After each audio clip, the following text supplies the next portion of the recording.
আল্লাহ রাব্বুল আলামিন যে রহমতের ছায়ায় আমরা বসার সৌভাগ্য করে দিয়েছেন, একমাত্র আল্লাহ রাব্বুল আলামিন আমাদের দয়া করেছেন। সুবহানাল্লাহ। সুস্থ রেখেছেন, আমাদের বসার সৌভাগ্য করে দিয়েছেন। এই জন্য কোটি কোটি শুকরিয়া সেই আল্লাহ তাআলার দরবারে বলি আলহামদুলিল্লাহ। দরুদ সেই নবীর নামে যে নবী বিশ্ব নবী জনাব মুহাম্মদুর রাসূলুল্লাহ 23টা বছর ধরে নিজের জীবনের সমস্ত শক্তিকে, বুদ্ধিকে, সময়কে কাজে লাগাইয়া এমন দিন প্রতিষ্ঠিত করে আমাদের সামনে উপস্থিত করে গেছেন। সুবহানাল্লাহ। কোরআনের প্রতিটা আয়াতে আয়াতে, প্রতিটা নুক্তায় নুক্তায় রক্ত ঘাম গুলো লেগে আছে।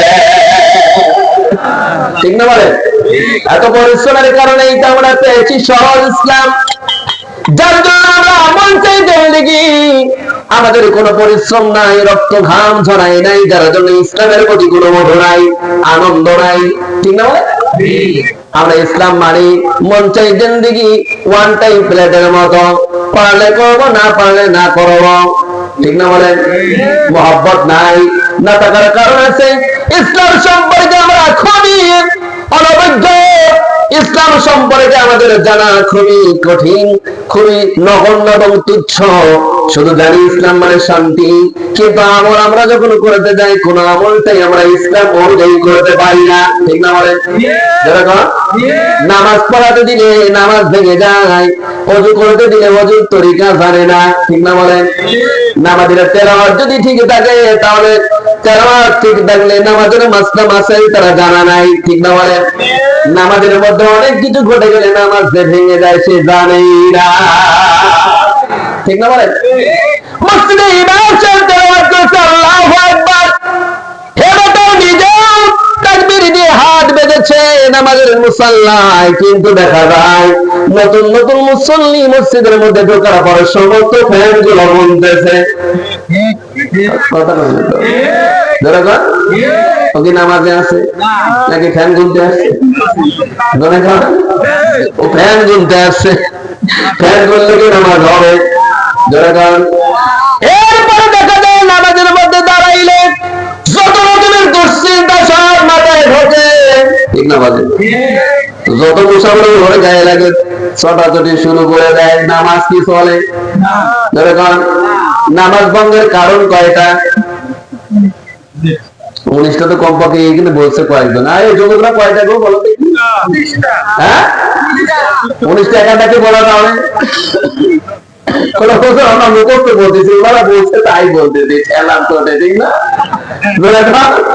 আমরা খেলার চোটে মেলা দেখতেছি, আমরা কইতে পারবো নাকি? ঠিক না বলেন?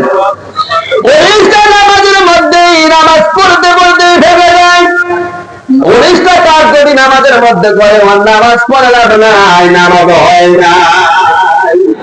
যখন নামাজ নামাজ হয় নাই 19টা কারণ সে নামাজের মধ্যে করে ফেলেছে। একটা দুইটা তিনটা করলেই তার নামাজ ভেঙে যাবে। কমপক্ষে 3টা আমলে কাসির হওয়া লাগবে। আমলে কাসির 3টা কাজ করা লাগবে। এই 19টা কাজের মধ্যে 3টা যদি একবারে করে ফেলে ওই লোকটার উপসিদ্ধা করলে যাবে না, এর নামাজ হয় না। কি হয় না? এই জন্য অনেকেই দেখবেন কলার জায়গা বিএনপি করলে কি হবে, আমি হজ করছি 19 বার,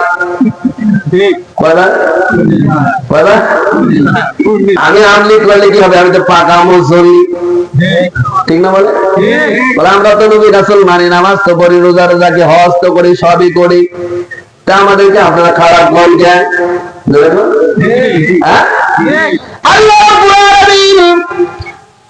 যে বান্দাদেরকে নামাজের কথা বলেছেন, কার তোমরা নামাজ পড়বে, কার ইবাদত করবা, বাকারের 3 পৃষ্ঠার মধ্যে আল্লাহ রাব্বুল আলামিন সুন্দর করে বর্ণনা করে দিয়েছে।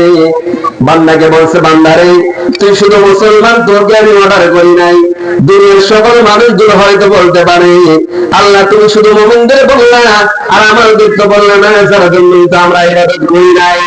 এই কথাগুলো তারা বলতে পারে, যার জন্য আল্লাহ রাব্বুল আলামিন কোরআন কারীমে বর্ণনা দেয়, বান্দারে তোকেও বলা হয়েছে, তুই দেখে শুনে নে, তুই তো বুঝে নে, দেখে তোর জন্য বলা হয়েছে। কি বলা হয়েছে? আল্লাহ রাব্বুল আলামিন কোরআন কারীমের মধ্যে বলতেছে শুধু মুসলমানের জন্য না, মুমিনের জন্য নয়।